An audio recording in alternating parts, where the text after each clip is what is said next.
ఇప్పుడు ఎన్నైనా సార్ 6 అయినాయా? 6 అయినాయి sir. Okay.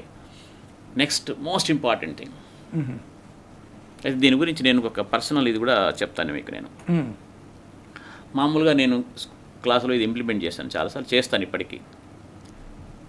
Teach someone else.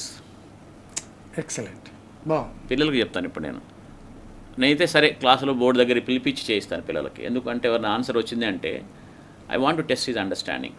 Answer అనేది ఏదో మామూలుగా వచ్చిందా, కాకతాళీయంగా వచ్చిందా, లేకపోతే ఆన్సర్ని ఏమైనా మ్యానిపులేట్ చేశాడా, నిజంగా అర్థమైందా అని తెలియడానికి బోర్డు దగ్గరికి తీసుకొచ్చి చేపిస్తాను. కానీ పిల్లలకి ఏం చెప్తానంటే, మీరు ఇంకొకళ్ళకి చెప్పండి. మీరు చేసిన సొల్యూషన్ మీరు ఇంకొకళ్ళకి కనుక చెప్పగలిగితే మీకు ఎంత అర్థమైందో తెలుస్తుంది.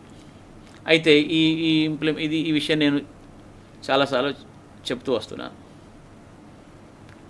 ఎక్కడో నేను దీని గురించి చూసినప్పుడు ఇది ఆల్రెడీ ఒక గ్రేట్ సైంటిస్ట్ ఆల్రెడీ చెప్పేసినాడు. Great scientist in physics, Feynman technique అంటారు. Teach someone else. Teaching is the real learning. Yes, it will test your learning. అంతే. అండ్ ఇంకా దాన్ని ఇంకొంచెం నెక్స్ట్ లెవెల్కి తీసుకెళ్లాలంటే teach someone else who doesn't know anything.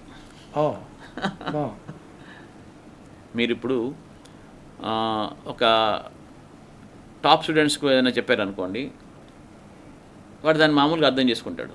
ఒక మామూలు స్టూడెంట్ చెప్పినప్పుడు what looks obvious for top student doesn't look obvious for the normal student.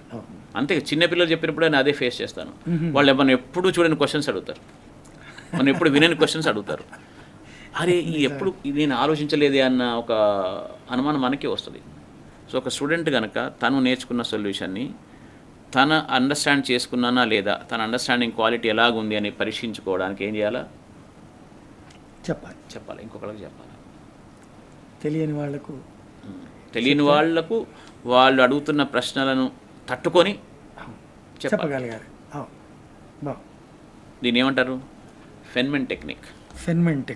Yeah. ఓహో.